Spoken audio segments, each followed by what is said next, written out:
2 heures du matin, le Côte d'Ambre quitte Kéroman, le port de pêche de Lorient. Route de pêche vers les principaux gisements de langoustines. Pendant une semaine, l'équipage va vivre au rythme intense de la mise à l'eau du chalut, du tri et du traitement des captures, de leur mise en caisse, de la gestion du navire.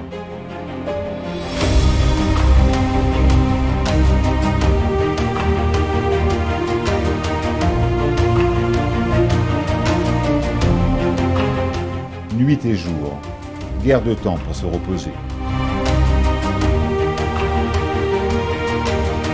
Construit en 2019, le Côte d'Ambre est un chalutier moderne en acier qui intègre de nombreuses innovations technologiques pour réduire sa consommation de gasoil, être moins bruyant et offrir de meilleures conditions de travail à l'équipage.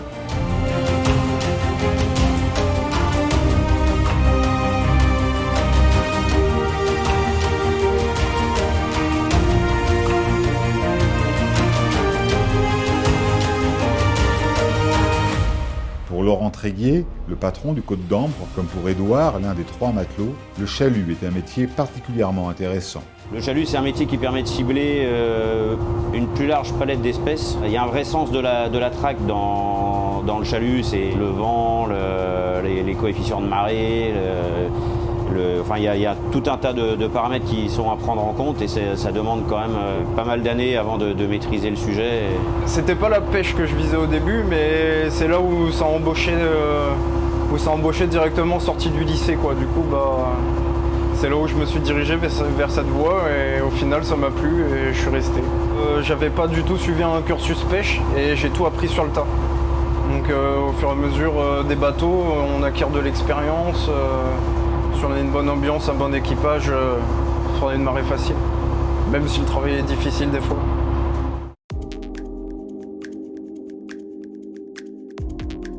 Le navire est à la fois un lieu de travail et un lieu de vie. Chacun à leur tour, les matelots cuisinent pour tout l'équipage.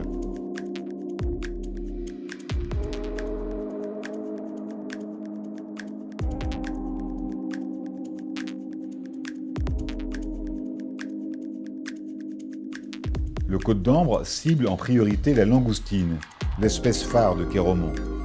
Avec plus de 700 tonnes pêchées annuellement, Lorient est en effet le premier port langoustinier de France. Le navire est équipé d'un grand vivier d'eau de mer qui lui permet de conserver ses captures vivantes et ainsi d'assurer une meilleure fraîcheur des produits. Laurent Tréguier est d'ailleurs confiant pour l'avenir de la filière pêche en France. Donc plus on rentre tôt, plus le poisson est frais et plus l'acheteur est heureux de son produit, quoi. Les gens consomment quand même de plus en plus de poissons, que ce soit en Europe ou ailleurs dans le monde, donc ça voudra dire qu'il y aura toujours besoin de pêcheurs. Et ça, c'est une certitude. Donc ce métier-là a un avenir parce que il est bien géré. Globalement, malgré tout ce qu'on peut entendre dans les médias et beaucoup sur les réseaux sociaux, la pêche européenne est probablement une des mieux gérées au monde. Et ça veut dire beaucoup de contraintes administratives et autres. Mais derrière, ça veut dire une ressource qui est toujours présente et qui se porte de mieux en mieux pour la grande majorité des espèces.